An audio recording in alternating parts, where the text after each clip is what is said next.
October 4th, Spurs visited Old Trafford and we were left in shambles. They defeated us at our home turf with a scoreline of 6-1. The team looked in shambles. Harry Maguire, Luke Shaw, David De Gea, Van Bissaka, Bruno Fernandes, Anthony Martial, Rashford, Greenwood, everyone, looked a bit tired, looked like they never wanted to play in this game. We looked like a team that was never ready for this game. 6 months later, we visited Spurs Stadium. We played against a side that is known for their defensive shape and the setup that Mourinho brings with him. We played like a team that were always determined to take all 3 points from the away turf. We looked like a team that were about to make a statement against a side that defeated us pretty badly. And we at the start of the season when we played Spurs, we were 7 points behind Spurs. 6 months later, we are 14 points ahead of Spurs, second in the league with a healthy goal difference of 27. Now, what do you make of yesterday's performance? How good you're feeling right now about the fact that Jose Mourinho ranted about our penalty scenario over and over again for the last 2 or 3 weeks? Yesterday, all three of our goals, or should I say, all four of our goals, came from an open play. Not for once we looked like that we were going to claim the penalty. And how big of an advantage this is now, that Edinson Cavani has found himself back, back among goals. Bruno Fernandes, if he is not scoring goals, then he is creating some, and Paul Pogba is back to his best. We need this performance week in week out from now on, because Europa League is up for the grab. We can close the gap on City. We can eventually make it to 5 or 6 points from now on, and that would mean that we can force our board to invest some money to enhance the superiority and the quality within the squad. So, coming to you, Akash, what do you make of yesterday's performance? How confident are you, about this team, about this manager, and our style of play? Uh, so first of all, I'm really, really proud of the team. Of course, winning and all that. But I'm happy that first half, Jose Mourinho and his team set up the narrative, and the narrative was very clear. The narrative was to irritate our players. It was to get us to commit some fouls. It was to get us to probably pick up yellows here and there, and probably even a red card. I think the biggest compliment I can give to my team from yesterday's match is that we stayed calm throughout the second half. We did not give in to Tottenham Hotspur's narrative, and we built our own narrative throughout the 45 minutes and probably even the last 15 minutes of the first half. I'm very, very proud of them, of how they were composed, how they were calm, how they had that belief that, all right, we're 1-0 down, but we're going to make it 1-all. We're going to make it 2-1. And then, of course, 3-1 came out of nowhere. I am also extremely happy with the fact that it wasn't a win that was very, very easy, because till the last moment, when we were 2-1 up, it felt like it could be 2-all at any point. Yeah. Spurs were, trying to create some chances, but Henderson was brilliant yesterday. And despite everything that has happened in the first fixture of 4th October, we didn't let that be in our minds, because that could make us a weak team, that could make us a team which is reacting to an action by the opposition, by the opponent, and that often in football becomes a big misery. So I'm very happy that didn't happen, and we set out our own narrative, our own gameplay, and then the way we played was absolutely brilliant. I mean, you've already said how great you were. So yeah, very happy, very proud, and looking forward to seeing Spurs in Europa next year, if they manage to play Yeah. Europa next year. Nipun, in October, I openly criticized Luke Shaw for not being, the best player, not even the best, but an average player against Spurs, because he was at fault for majority of the goals that we conceded that evening. But yesterday, the guy looked absolutely phenomenal. He dominated that defensive position. He even dominated the midfield as well. Because the way we conducted ourselves in the yesterday's game, especially in the second half, him, Pogba, and especially Fred. Fred was a different monster in the second half. He was giving away the ball so easily in the first half. He was losing the possession every now and then. But in the second half, he was picking up those pocket of spaces. He was trying to play that tiki taka football that we are not known for, but still we managed to do that. And this is what we talk about in terms of progress. So how big of a difference, you see in not just in Luke Shaw, but also in overall performance from what we have achieved since the start of the season. Like the team in October and the team that we saw last night, they were just two teams that were worlds apart, right? In October, we were the team that went ahead, okay, like in the first minute itself. But then, call it lack of preparation, call it lack of match fitness, call it lack of preseason, we just gave in. We conceded a goal. Then I would again fault the referee there, the Martial sending off everything, and we lost 6-1. Now, the team last night, first half, okay, we didn't play as well. But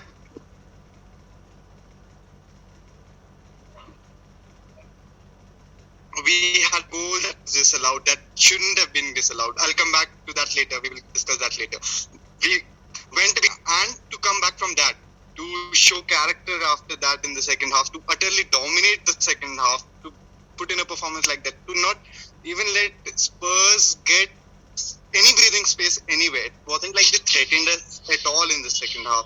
So that speaks volumes about not just our players, but our manager as well.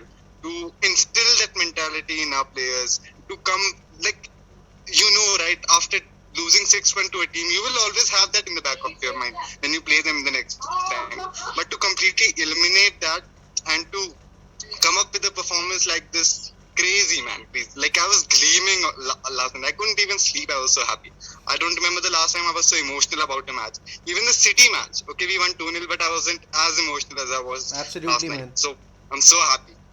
Absolutely. Nipun said that, Vignesh, that that 2-0 victory against City wasn't, the kind we were happy about. But this victory felt like a personal win. This victory felt like a personal victory to each one of us, because what we went through in October, we felt like that this United team will struggle to break into the top 10, let alone top 4.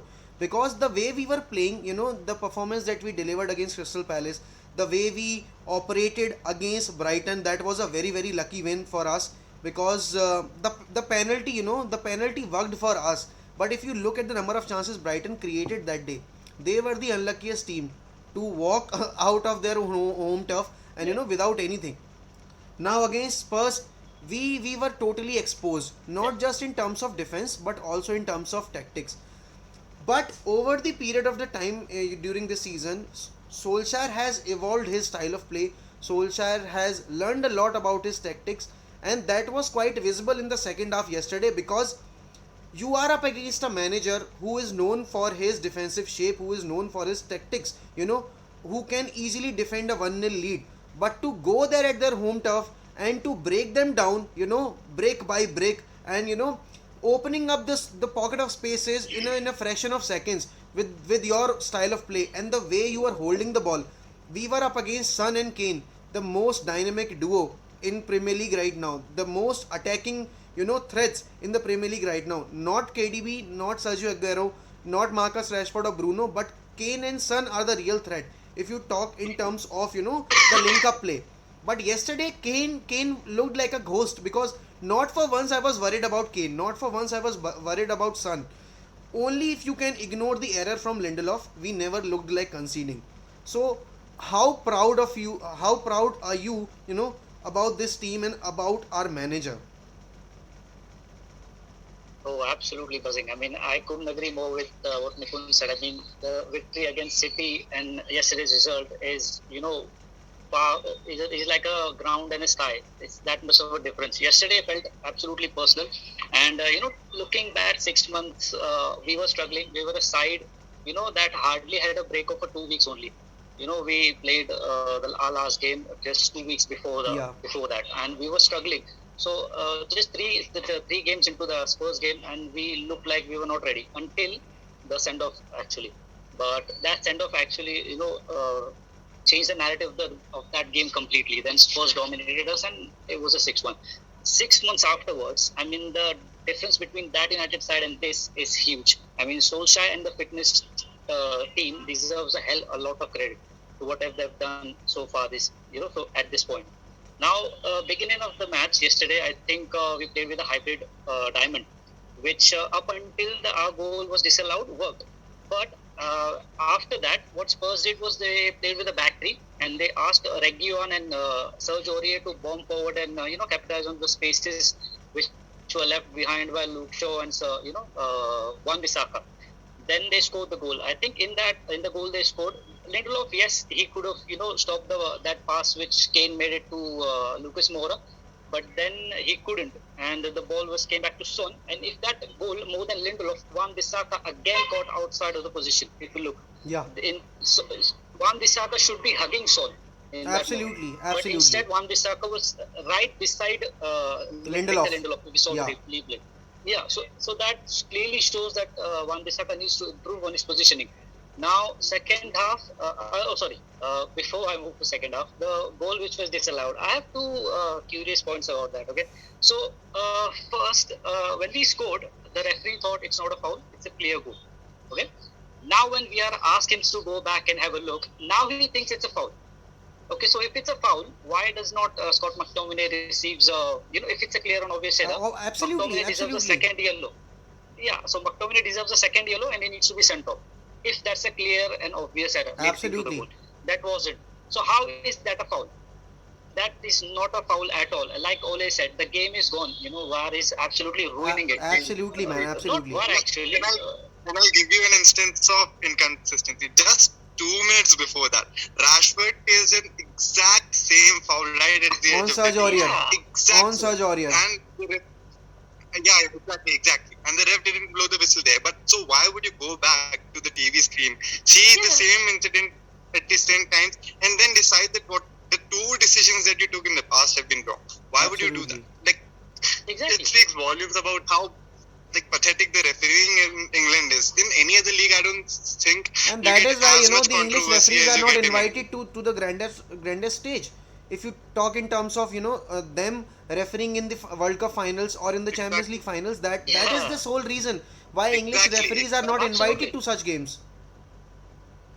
Yes, absolutely. I mean, we saw on Exactly. the social media yesterday so many examples of, where we should have got the penalty and got the decisions in our favor. But Absolutely. like Akash said earlier, that they came with a narrative. They were, told that if our player breathes around you, go down. Absolutely. Forget about the contact and everything. Exactly. So every little Just touch, look at they went Lamela down. last And- time. Exactly. And, I don't Song I tried to do the same can't, thing. countless times Pogba was, fouled yesterday. Absolutely, And there was no yellow card, even a yellow for that. So that shows how the referee have been influenced by the comments of Jose Mourinho and Jurgen Klopp in the Absolutely. recent times. So they need to wake up. I mean, this is Absolutely. killing us. I think in the month of January, February, we were on the top of the league. Exactly, That month, man. we were cost 7 points. Exactly, By exactly. the referee decisions. We've already been killed by the referee decisions. Exactly. Coming back to the second half, I think what Solskjaer did in the team talk. Sorry, that was brilliant. I mean, whatever happened in that dressing room, the way we came out, buzzing. We never looked like that we were struggling or anything like that. We were arguably the better side than Spurs in the second half. The goal, I was actually a fan of Edinson Cavani throughout the game. His movement for our equalizer and the second goal he scored himself was absolutely brilliant. Absolutely, man. On both of the occasions, he dragged Serge Aurier out of his position for Absolutely. the equalizer and for the goal he scored himself. So I was Pogba and Cavani for me really ran the show. Absolutely. And man. basically they were the difference. But I was absolutely pleased by the response in the second half. Absolutely. Akash, as your username suggests, justice for Sun. Yesterday's refereeing was absolutely pathetic. And not just yesterday, you talk about Harry Maguire's goal against Burnley or the goal that Ajay scored against us, in the West Brom game. Then you talk about, the incident in the I think it was against West Brom only that Bruno scored, and it was given as no goal because Luke Shaw was found to be guilty about the error. I don't exactly remember the opponent, but I think it was West Ham or something like that. No, it was Burnley only. Yeah, it was Burnley only. So two goals were disallowed in against Burnley, and yesterday the goal that Edinson Cavani scored, it never looked like a foul to me, because as Vignesh said, that if you are giving it as a foul and if you are not allowing the goal to stand, then why you don't give the second yellow to Scott McTominay? Why you don't send him off? Because if it's an clear error, then Scott McTominay shouldn't have been on the field, because he was already got a yellow card before that. And this what makes the VAR a bit questionable, because the consistency, as inconsistent we are in Premier League, VAR has been the same inconsistent thing, not just this season but over the course of the last two seasons. So what's your thoughts on this?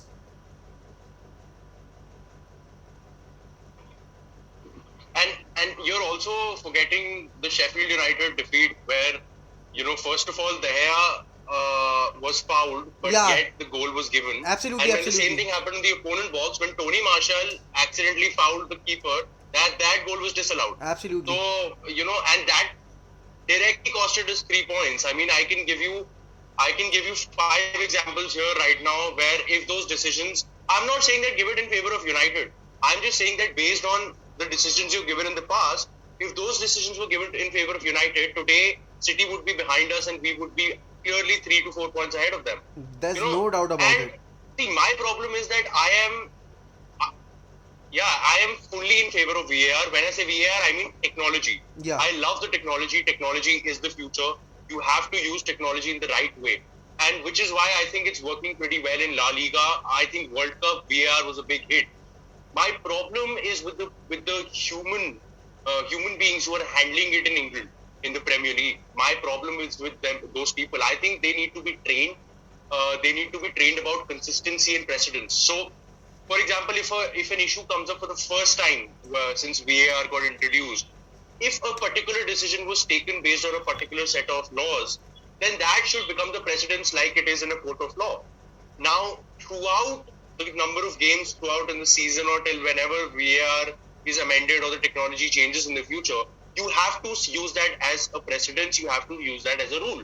You cannot choose one incident as a foul and in the next game for the same incident you say that it's not a foul and you probably Absolutely. go ahead and give the goal. Absolutely. It also happened, if you remember, Callum Hudson-Odoi Absolutely. against us.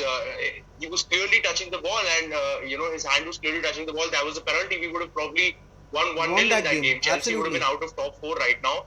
I mean, they would have been somewhere Absolutely, around 50, 49 points and we would have been at 66 or 66. something. 66. So, my point is that, okay, I get it that sometimes even we are, on the receiving end of bad decision and sometimes we're on the receiving end of good decision. But that's the whole problem.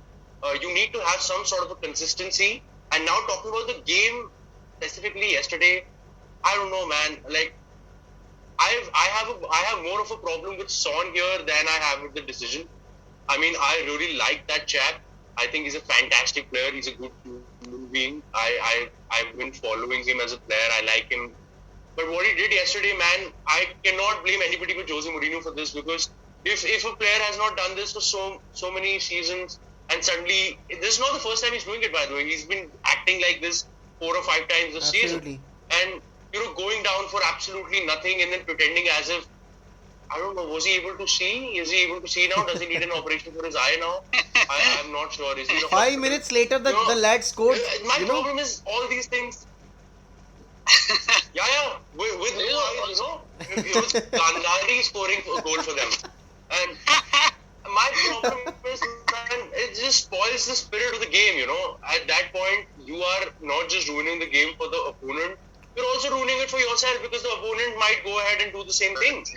And then suddenly it's a battle of egos rather than a battle of football. And I don't think the referee should allow it. I don't think the manager should allow it. I mean, I'm very happy. If you remember when Anthony Martial was fouled in the box and a red card was given to the keeper, I forget the opponent. Both Martial and Ole Gunnar Solskjaer came out and said that was not a red card. And that's the spirit. Yeah. I mean, a referee has taken a decision. That decision cannot be reversed. But at least the player had, the balls to go ahead and say that, listen, this is not a red card, and an opponent player. And so did Solskjaer after the interview, saying after the match he said it in his interview that I don't think that was a red card. That was very harsh. So that's the spirit of the game, man. You know, you can do away with human error, but you cannot do away with inconsistency. I think that's really sad, and that's killing the game. Absolutely. All honesty. Oh, absolutely.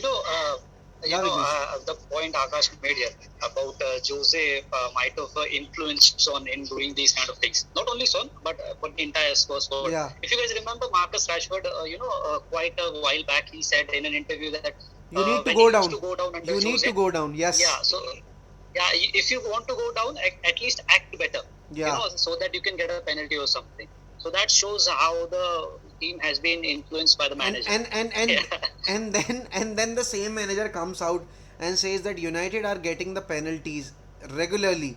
And Imagine. And yesterday the most brilliant thing that happened was we never for once went down in the box. We never for once looked like a team that was going to claim the penalty. Yeah. All of our goals came from an open play, and that is the right spirit to play with.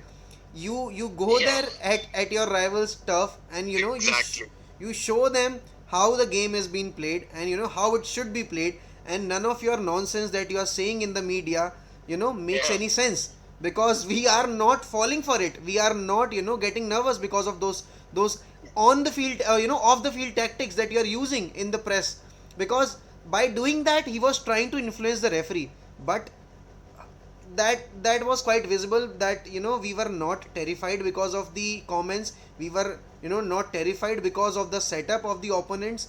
And 28 points from losing position, 28 fucking points from losing position. When we talk about United, we talk about the never say die spirit. But in the last 6 or 7 years, Akash, Nipun and Vignesh, this spirit was missing, clearly missing. Because when we used to go down by 1 goal or 2 goal on any turf, let alone the rival turf, but also on Old Trafford, we never for once looked like a team that was going to make a comeback.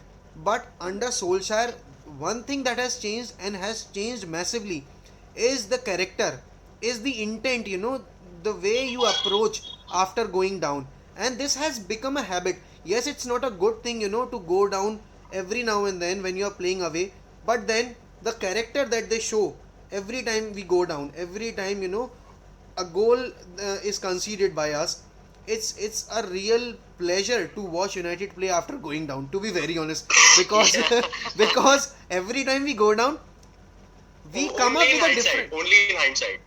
Yeah, Yeah, absolutely. because Absolutely. every time we concede, it's like, now we can launch the prime Barcelona from here. Yeah,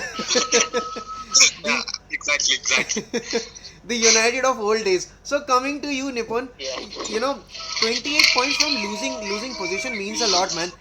This is the character that is shown by a team that is going to win the trophy at the end of the season, and not any trophy but the Premier League.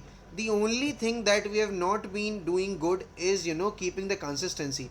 So how major role will this these comebacks will play in the next season, because we can clearly build this team in a much better way from now on. Yeah, see, I mean, over the last few seasons, United have been lacking in a few departments, right? And this was one of them. Going behind and not being able to come back. When you go back, till the last season, you didn't really think that, okay, now we might make a comeback. We didn't really seem like we were going to break open the opposition. So this season, we have massively improved on that. 28 from losing positions. I don't think, I personally don't remember any team doing that in recent history since I've started watching football. So that's crazy. But I mean, we discussed this last time as well. We shouldn't make this a habit, right? To win the Premier League, we should have this spirit of coming back. But at the same time, majority of the games we need to dominate and win, right? We can't just go behind and hope that we will make the comeback. Because, okay, you will make the comeback in some games, but if you don't, just imagine out of these 28 points, had we not made the comeback in even half of the matches, We would have been out of top 4 pretty easily. like a huge number of points behind, right? So we can't afford So Vignesh has a question, that he wants to ask. So Vignesh, go ahead. Yeah. This is actually off topic. This is about the summer window. I was actually curious about, asking you guys only that if we have a chance in the summer window to sign only one player between Harry Kane and Declan Rice, who will it be? Who will you Jadon guys Sancho. choose? Jadon Sancho. No, he's the obvious. Apart from him, No, he's the number one if target. you're asking me only one player, then no Harry Kane, no Declan Rice, but it has to be Jadon Sancho. No, between those two, I who will, I have to will go be with for you? I have to go with Declan Rice, because we really don't have a CDM, bro, and we definitely need a CDM. Yes, I would love to have Harry Kane at Manchester United, but then again you need to look in the position that you are, not performing well. So according to me, Declan Rice should be the priority. I don't know about Akash or Nipun, but Akash, let's start with you. I think if Cavani is leaving, then I will be in two minds maybe. But if it stays like this, if we have Marshall, Greenwood, and Cavani next year at strike, I would go for Declan Rice also because Declan Rice would allow us to play 4-3-3. 4-3-3 is all we need right now. We're Absolutely, playing man. very Absolutely. good in 4-2-3-1. But the distance between us and consistency is probably playing a 4-3-3. And the only difference between what is separating us and a 4-3-3 is a CDM. And I truly believe this. And I know a lot of people will probably not like this opinion, but I truly believe if Declan Rice or somebody like a Declan Rice can come, who's such a good lone DM, we might not even need a top centre back. I'm not saying that we will not need a centre back Exactly at my all, point, Akash. but we won't need the likes of Varane and Cooley. Maguire and Lindelof, if you see in the games we are dominating, they are very good together. They're nice. The only problem comes when we are playing a high line and then suddenly there's a counter, we lose the ball, Exactly. and then there's nobody to handle that lone DM area. Exactly. So because of that fear, because of that psychology, and because of safety, you see either Lindelof is behind or Maguire is behind. Usually it's Lindelof because Maguire likes to go out and attack. And that allows one of the strikers to go behind. That allows one of the wingers to go behind because, they can play onside very easily. So a lone DM is I think the missing piece in our midfield, and I would definitely go for that. I Nipun, completely agree. I guess Mohak and Akash summed it up perfectly. Also, sorry. I truly believe that people don't rate Zakaria enough. I think Declan Rice and Phenomenal NDT player, are bro. brilliant players, Phenomenal but I feel player. both of them will be extremely expensive. And given the COVID scenario, I think we should go for a player who is just about there. Rice is there, NDT is there, but there are also players who are just about there for about half the cost. And I think Zakaria is a player I've seen a lot this season, specifically because I wanted to see him. And he can play centre back, he can play CDM, he can play a lone DM, he can play in a pivot. Very he versatile. can do anything, in the defensive part of the field. And I think he won't cost us more than 40 million at all. At all. I think even if we negotiated very badly, it's 45 million max. So I think that is a player also we should consider. But I don't think we will. Nipun, as Akash highlighted Cavani's situation at our club, Cavani has clearly, broke the jinx of the number 7 jersey. Because if you look at the amount of goals that he has scored and the impact that he has made, in those games, every goal that he has scored has come in a situation where United were clearly so desperate, to come back into the game. Talk about the Southampton game, talk about yesterday's game, or you talk about, the Southampton game that we played at Old Trafford. And, so this character. Everton. Yeah, Everton as well. And, this is the real character, that you want to see from a player who is wearing the number 7 jersey. Because you want to see that never give up spirit in that player. And Cavani is one such player, without even scoring a goal, he'll contribute so much for the team. Will contribute, with his off the ball movement, with his tracking back and everything, because he's not a player like Bobby Firmino, he's not a player like Anthony Martial. He is right there among the very best centre forwards in the world, even at the age of 34.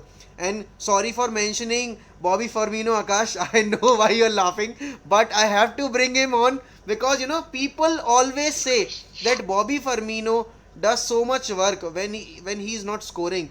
But look at Cavani. He's scoring the goals, he's tracking back, he's assisting the goals, and he's doing the dirty work as well. So he's a complete package. And when we signed Cavani, no one gave him a chance. Everyone thought, why are United even going for a 34-year-old striker? This is the toughest league in the world. This is the most physical league in the world. And given the record that Cavani has in terms of injuries, we never thought that Cavani would play these many games or Cavani would have such a great impact. But do you want Edinson Cavani to stay at this club for one more season? Because he for the time that he has been at this club, Mason Greenwood, Anthony Martial, and Marcus Rashford has learned so much from him. If you look at Marcus Rashford off the ball movement now, and you compare his off the ball movement of last year, it's completely different now. If you look at Greenwood's overall gameplay this season, and when you compare the style of play that he was playing with last season, it's completely different. Though Martial is not scoring at the moment, but if you can notice the chances that he has created for himself, yes, his finishing has been poor, but if you look at his off the ball movement, his hold up play and everything, it has been top notch. So do you really want Cavani to give us one more season so that we can not go for a center forward and we can bring in players that we actually need, because Greenwood is clearly a center forward for the future. 110%. Just last, I'll give you an example. Just before he scored that diving header, 2 minutes before that, Greenwood made a wrong decision and he overran the ball. Yeah. Cavani went up to him and gave him instructions that play it first time to me. And the very next moment, Greenwood did exactly that and he scored. So the impact Cavani has on our players is immense. So we would be lucky to have him around for one more season, because Greenwood needs him, and Rashford needs him, and Martial needs him. And haven't had that. More than anyone, Nipun, Solskjaer needs him. Solskjaer needs him. Exactly. I thought you were going to say Martial. In our dressing room, right? Ever since Zlatan left, we haven't had anyone to look up to guide our young forwards. Lukaku was there, but he wasn't someone who would guide our forwards. We had such mercurial, insane talents in Greenwood, Rashford, Martial, but over the last 2 seasons after Zlatan left, they haven't really hit that point. Last season, So this maturity will only come if they have someone to look forward to, someone they can take advice from. The movements that Cavani makes, he is just world class. I think Suarez or Aguero, Lewandowski, he's right in that bracket, right, when it comes to movement. Absolutely. And Greenwood, Martial, Rashford, everyone is learning from him.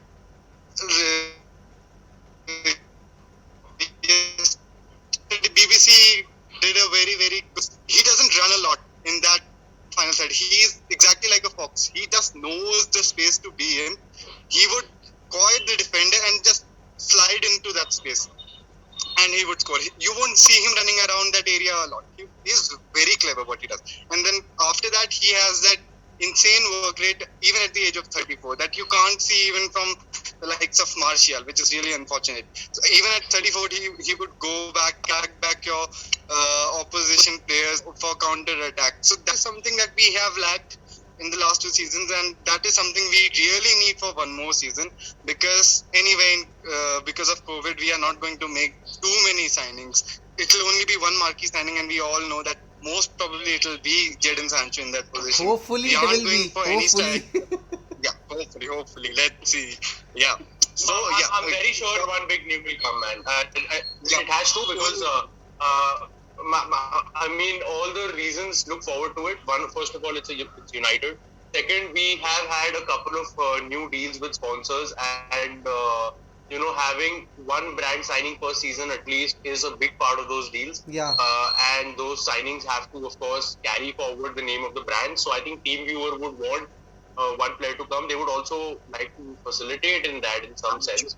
So I'm pretty sure one name would come, and I sincerely hope it's Sancho, man, because he just, I know it's not about Rafinha le lo, Neto le lo.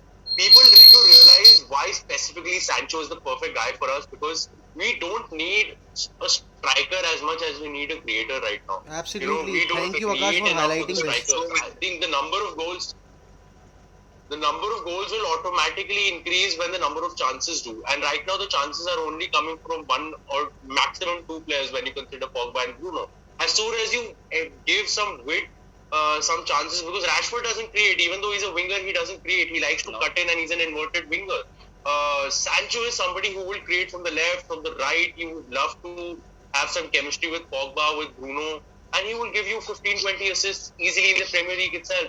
So I think he's the guy we should go for, and then we should look for a decent as centre back. I think that should be good. Absolutely. Vignesh, Mohawk, with this, I will take your leave. I have an official meet right now. all right, bro. It's like discussion. I will join you again next time. Great Sure, talking to you. sure, You guys sure. go ahead. Sure. Okay? Love that. Sure. Okay, guys. All the best. See ya, Vignesh. See ya, Akash. Okay. Bye. Bye. So, Bye, guys. bye, Nipun. Take care. So, Take care. Vignesh, talking about yesterday's game plan, talking about yesterday's tactics, we started the game, with a very complex, setup, because they pressed us really high at the start, and then we looked a bit uncomfortable, especially Pogba, because he was heavily pressed. As usual, Pogba has this habit in him that he loses the ball whenever, he's been under pressure. But in the second half, Pogba was the real deal. Pogba was the player who was actually carrying us forward. Not Bruno, not anyone else, but Pogba was the one who was holding up the ball, who was, going to that sideline and, attracting players onto him, and so that, Luke Shaw could get a chance to dip a ball into this box. So, how would you rate Paul Pogba's performance of last night, and, how how important would Paul Pogba be for us, for the remaining games this season? Oh yeah, he was massively impressive yesterday. I think there is a couple of elements that I feel yesterday played very in a two different perspective in the first and the second half. In the first half, I think because of the diamond and our midfield was very into the middle, and the width was not there for us to capitalize. So what Pogba did was, whenever he had the ball, we attracted two players minimum, and because of that, he always looked to pass it forward, but there was no Wan-Bissaka or Luke Shaw because of the setup we were playing. Both of the fullbacks were not pressing up high in the first half up until disallowed the goal. So that was the first element. And in the second half, the story changed because we changed the formation as well. I think we started, taking the game to Tottenham. Solskjaer asked Luke Shaw and Wan-Bissaka to bomb forward, because on occasions in the goal as well, first and second, you saw Wan-Bissaka was literally a right winger. So that made a huge difference in terms of what Pogba wanted to do in the first. And his passes was, the distribution, the creativity which he had yesterday was absolutely superb. Absolutely. Akash, I think, yeah, Akash. There are two sides to this coin. First would be the footballing part of it, where I think the most amount of credit for Pogba's performance yesterday, especially when it went from being very good to absolutely brilliant. I would give that credit to Fred, because it was, I think, Fred's hold-up play which allowed Pogba the freedom of movement, and I think he really flourished after probably Fred turned up, because Fred was obviously having a bad game yesterday, up until the point where I think the team got to recollect themselves in their minds after the Up first until goal, he and scored, then actually. Then second half, I think Fred was nice, and I'm not saying that Fred was, I don't think Fred was phenomenal, but I think Fred just did the job. His job was one thing that let Pogba go forward, and you do the shift, you do the back, work at the back, and he did that. I like that. And also the second part of the coin would be that Pogba is the kind of player who is so crucial to us, because he is one of those people who turns up. He turns up when the stakes are high. He turns up when one goal down or two goal down. Even we saw in the live league, which we do. He almost got us close to a draw, and that was after the whole Mino Raiola incident had just happened a day before that or 2 days before that. So I think he's the kind of guy who who defines our character in a lot of ways. That we should not give up and we have to go one move at a time, one attack at a time, and then we'll probably slowly get a goal or two and we'll be back in the game. So I think that's about Pogba. Actually, I think he was my man of the match. Absolutely. You know, guys, You as know, top apart four. from Paul Pogba as Yes, well, Vignesh. yesterday, yeah, yeah, sorry to cut you, but you know, apart from Pogba, yesterday again, you know, highlighted our problem in the right wing. In the first half, every time Wan-Bissaka received the ball in the right wing, he chose to go sideways or backways. He never really, you know, looked to play forward or you look to cross in for someone else. It never happened. But second half was a different story because we pressed up, we took the game to them. But again, for me, yesterday highlighted the problem. Rashford played the right wing for 70 minutes and he was clearly struggling for fitness and for due to creativity as well. Yeah, So that absolutely. shows us that we desperately need a right winger in terms of creation. That's it. Absolutely. And you know, guys, as top four is secured now, and our whole concentration should be on the Europa League because we definitely need a trophy. This manager needs a trophy, and these players need a trophy. And more than that, we need a trophy to to gain some pull power while we go into the transfer market, because that would really mean that United are progressing in the right way.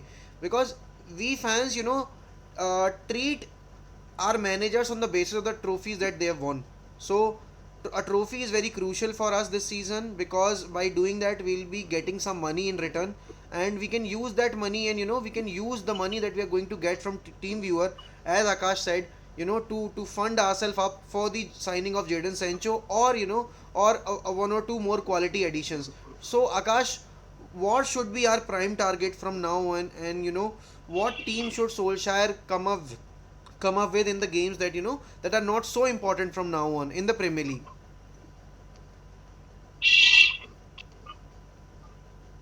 Uh, so I think till the semi-finals we should look focus on both of them. I'm giving you a very realistic approach, and I think this will most probably be what Ole has been doing. I think Granada will be a decent team, which will, I think he'll start with a strong team and he'll look to score one goal and probably secure the tie, and probably second half rest a few key players. And because we play Burnley, and Burnley, as you know, is going to be a very, very difficult game. Burnley don't win themselves, but they don't let the other team win very easily as well, except for Man City. So I think Burnley is a team where we need fitness a lot, because we have to press a low block for 90 long minutes. Now, after that, the advantage is that you, for the first time in a season, I think we'll be having a week-long break before a game, and that game is Leeds. Yeah. And I think Leeds is one game which plays in our advantage, because nothing will change. Goal We galore. have to do exactly what we did when Leeds had come. When Leeds had come home, we have to play exactly the same way, because Leeds are going to play the same way, and they don't even have Cooper, I guess. So that's also a good advantage for us. Now coming to between the Leeds game and the end of the season, we'll have two semi-finals, and after those two, each semi-final we'll be playing. One I think will be Liverpool, and Yeah. the other one I'm not too sure. I'm not sure what game we are playing. I think Aston Villa. Aston So Villa. we'll be playing Liverpool and Aston Villa. Right. Those are the two games we have to prioritize, because winning the semi-finals is absolutely crucial. We do not have any excuse. But the minimum expectations I have with this team is that we will go on and have a good final. Absolutely. Not reaching the finals, not even in my mind right now. And if that happens, I will be genuinely disappointed. I have not been that disappointed with the FA Cup and the Carabao. Of course, you feel hurt and you move on, but those weren't trophies I was very much expecting. I think we weren't favourites, but Europa we have to win. So I think Liverpool game and the Aston Villa game, these will be the two games where we have to prioritize our team. We have to be very cautious of who we play.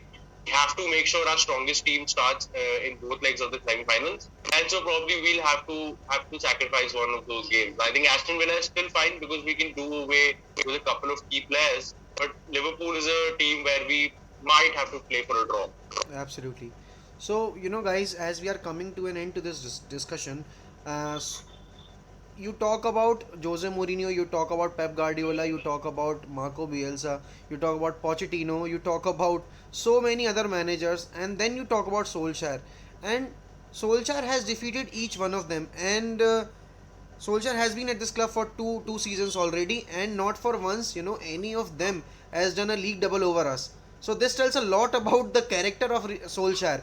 This tells a lot about the preparation that he does before going into these games. You can talk about Leeds and Crystal Palace, the result against Crystal Palace of West Brom or Sheffield or Everton, but then you also have to give credit to Solskjaer, because the way he prepared for these games, the way he set up his team for these games, the so-called big games, against the giants of English football. I'm not mentioning Arsenal into this because they are not clearly, but but this is really appreciable because we have done the league double over Chelsea, we have done the league double over Man City, we have done the league double over Everton as well, and then we talk about United, who is yet to concede a league double by any of our rivals. Not any rivals, but all 18 teams or 19 teams that are part of Premier League. So, how crucial this is, as a manager, that you build on your confidence and you actually motivate your players by using this thing. Who's answering first? You can go ahead, You go Akash. ahead. So I think it's high time. I was thinking last night. I was discussing with somebody on a call that मतलब मैं सोते हुए को जगा सकता हूँ, जो सोने की एक्टिंग कर रहा है उसको नहीं जगा सकता मैं. Like I Absolutely. cannot wake up somebody who's acting to be asleep. Absolutely. So I think it's high time people realize that this is not an ordinary guy or a random guy who just got a dream job and now he's just licking the boots of the owners to stay in the job.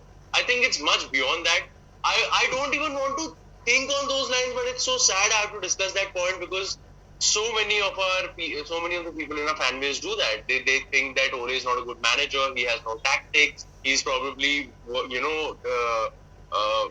on individual brilliance, which by the way every manager in this world does. You have to rely on individual brilliance. You cannot win on systems every time. You win probably 60% of the games on system and rest of them you win on individual brilliance. Absolutely. You're having a bad game and suddenly somebody like a De Bruyne turns up and scores, or a Benzema turns up and scores, or a Lewandowski turns up and scores. You can't blame the manager for the team not turning up every time, but you can definitely appreciate the manager for creating players and inculcating values and character in them that they turn up for big games or they turn up for games in general. So I think while I'm very happy, as I said last night, that I'm happy for Ole that he's beaten Pep 4 times, but the 2 times we've lost to him has been semi-finals. That means even if we win one of those games, we would be playing a final and potentially fighting for a trophy. So it's sad what is happening, that I think Ole has a lot of improvement in the knockout games. He needs to improve in the knockout games, Absolutely, especially when it comes down to the second leg or like the last 90 minutes. I think Carabao was a single-legged semi-final. That is where we didn't do well. Last season also it was 2 legs. We didn't do well. There is scope for improvement. Nobody is doubting that. Nobody is saying he's good, that good right now. But my point here is that to understand him, you have to understand the culture at United because he is, literally a guy who Absolutely, was here Akash. for a decade and a half. You have to understand he's a boy who became a man under the guidance of Sir Alex. He's a guy who trained as a coach under Mick Phelan. You have to understand the kind of people who have brought him up to understand him. You have to understand that aspect of Manchester United first, and then you can probably go on and call yourself a Manchester United fan. If you want to judge him on the fact that City is being run by Pep and Liverpool is being run by Klopp, and here we are with an ex-player, you are not understanding what's happening at a club right now. What is happening is that there's this somebody who is so much in love with the club that he's okay to work with probably incompetent owners, trying to somehow get them to do the right things only for the future of the club. And there are some people who will realize this after he's gone, maybe in a year or 2 or 3 or 4, I don't know, but they will definitely realize this. I hope That what he's been doing I for us hope, today Akash, this- across all. I hope, Akash, this doesn't happen because I'm not really sure about any other manager managing these individuals in a much better way. Right. No, I'm just saying the inevitability of Yeah, life. yeah, It absolutely. could be today, it could be 10 years down the line. But some people will not realize it till the very end because they just don't want to they basically wrote him off, and now they cannot move on Accept. with the fact that Yeah, yesterday we said something. Yesterday we called somebody bad, and today our opinions have changed. It's okay, man. Your and my opinion changed about Luke Shaw. My opinion changed about Romelu Lukaku after he left. When he Yeah. left, I had a lot of negativity towards him. yeah, Now today, I really, God bless him. I really pray for him because I realized that I was wrong, and I thought that he was in his rights to move out of a club which wanted him to play as a right winger, and that's fine. the dude. system was So, wrong, Akash. peop- The system was wrong. Yeah. And people need to realize that it's okay to change opinions when you educate yourself more, or when things around you change. Ole came in as a player, as a manager who was probably going to manage it for 6-7 months until we find the right guy. Until the club thought that okay, he is the right guy. Probably we can probably give him a chance. What max? We'll probably sack him, and we won't have to give him 30-40 million like we are giving to Jose, right? We'll probably write him off a contract and we get a top manager. But that didn't happen. What happened was that we had an average team which had so many dead players. Those players were moved out, new players were brought in. The new players are settling in. It's just been 1.5 years since Ole made his first signing. Yeah, So, 1.5 seasons. Things will take time. Aaron Van Bissaka, I can guarantee you this will be one of the best right backs in the next 5 years. It's he not going to happen already today. is. He already It is. won't happen today. I'm just saying in general. Yeah, He will be one of the best right backs. I'm not saying he will be Philip Lahm or Gary Neville, but he will be there where he needs to be. Just give it time and just give the process time. Now coming to the point about the patience, I don't know these fans will change. That's why I want my club to go out there and shut their mouth by winning a trophy. absolutely. And that's why I'm saying that Europa is so important. Because as soon as you win Europa, you will not win all the hearts, but you will shut their mouths and they will probably wait another year. And that's Absolutely. what's important for us, right? Absolutely. Vignesh, as Akash said, so I'm many. sorry for taking so much time, by the way. No, bro, it was Uh-huh, worth it's listening fine. to. It's It was fine. actually worth listening to. Yeah. And Vignesh, Thanks. Akash touched on so many points here that the fan base is not ready to accept the fact that he is actually the right guy. Imagine you are running Manchester United. Imagine you are Ed Woodward and you are under so much pressure, and you have a responsibility to appoint a manager that can actually improve the atmosphere within the dressing room, to improve the quality within the squad. And then you bring on a manager who has been part of this club for more than 15 years, who has worked with a manager who won us everything, and who has worked with this backroom staff as well, the chefs and all, because a team is built not just because of the players but also because of the backroom staff. And Solskjaer, since the day has come, has improved everything in this club. You talk about the mentality, you talk about the decency among the players, you talk about the dress code, because he is reinstalling everything back in this United squad. You talk about bringing up the graduates from the academy. You talk about signing the right players who want to play for the club and not just to play for Manchester United because of the money that they are getting. Then you talk about showing the character off the field as well, because you look at Marcus Rashford, the work he is doing off the field. It's not because just what Marcus realizes, but it's also because Solskjaer is doing much more than we guys usually see. And this fan base is not ready to accept this, that a player who was part of this club for 15 years is actually managing them and is actually taking them forward. The thing that the world class manager, the so called world class manager, failed to do, Louis van Gaal, Jose Mourinho won us 2 trophies, but was the atmosphere good during Jose Mourinho's tenure? I really don't feel so. Mike LUHG last night said these United fans are celebrating the victory over Man City, victory over Liverpool, victory over Spurs, as if we have won the league. Let me ask him, and let me ask every fan out there who is criticizing Solskjaer and this team for celebrating these victories. These were the fans who criticized us when we were not winning against the top 6 sides at the start of the season, and they were like, we are winning games against the weaker opponents, but what about the top 6 side? Why we are not winning the games against the top 6 sides? So what would what is your thoughts on such gang? Because I had to call them a gang, because they are really grouping up together and clearly targeting individuals at Manchester United. So what are your thoughts on this?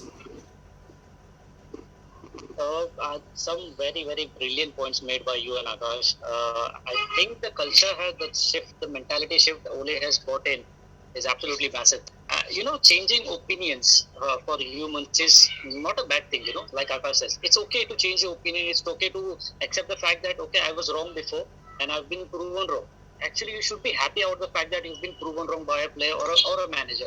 Let's be honest with ourselves. Even me, myself, now, you know more that I'm a huge Ole fan. I'm a huge supporter of Ole and his work what he's doing. But when he was appointed in the first place, I was like, what are we doing here? I mean, is he the man to lead us forward? Is he going to take us back where we belong? No, I was questioning himself too much in the first period of his time. But then I the small things like changing the way we train, the fitness stuff. I still remember the fact that the first few interviews he gave, like he said, I want my team to outrun the opponent. I Yes. don't want my team to be Yes. outrun by the other team. So these are the little few changes he made, which really made a huge impact. Last night I don't remember who tweeted, but he tweeted like he waited for a interviewer to get his setup done. I don't remember who I think tweeted this. it's So these Henry little things Winter. I think it's matter a Henry lot. Winter. Yeah. So every these little things matter a lot, Akash, just and just 5 more minutes. We are about to end this discussion. yeah. But yeah, So I I'll make was it quick. not trying to intervene. No, no, That's no, why no, I sent no. you a chat. No, it's fine. I'll make it quick. I'll just put a one simple point that Ole had to work with the players which were brought in by three different managers after Sir Alex. He had to work with a group with few players from David Moyes, few from LVG, and few from Jose. So he had to work with three different psychological players who were brought in to play different style of football. And now the difference Brilliant, we see from brilliant, that side Vignesh, to this brilliant, side. brilliant. Yeah. So the difference we see from that side to this side is huge, and you need to accept the fact that Sole is the right man to lead us forward. I cross my finger what Akash said that let's say down the years he leaves. I hope he never leaves. I hope he becomes the touch with the next Sir Alex Ferguson of this club. Absolutely I right. have so much faith in this guy. I have a lot of faith. I know you cannot help these people. No matter you won a Europa League or They'll be next calling us next Ole year, let's say sexual for this. They'll be calling us Ole sexual for yeah, this. yeah, you cannot you cannot just change the way they think. If someone is trying to lie on the ground, even if someone is giving you the bed to sleep, you cannot help it. Absolutely. So coming to an end to this discussion, this is what I'm about to say finally. Solskjaer said after defeat against Everton, if you remember 4-0 defeat we faced at Goodison, you know, he said, Yeah, I will be successful here and there will be players who won't be part of that successful team. I think this is the year that we finally wins a trophy and we can clearly see the players that he talked about are nowhere at this club anymore. Yes, you can say that Phil Jones is still at the club, but has he been playing for us? No, absolutely not. So this is what the real Manchester United is all about. It's all about the players who are proud to wear the jersey and who are proud to give their everything on the field whenever they are up against any opponent. So thank you so much Akash, thank you so much Vignesh for being part of this lovely podcast. With each podcast we are growing, we are actually growing yeah, in opinions and how we conduct these podcasts. So thank you so much for being part of these podcasts, and hopefully we'll come up good against Granada later in this week, and hopefully we'll secure another semi final. And I'm just so hopeful that we should go through and not bottle another semi final after this, because it should not become a no, habit of ours. Amen, amen. no, we won't. All right, No, guys. Amen. we Thank won't. you, thank you, thank you, Always a pleasure and thank you so much. thank you, Thank bro. you so Thank Pleasure, you. man. See you guys. Goodbye.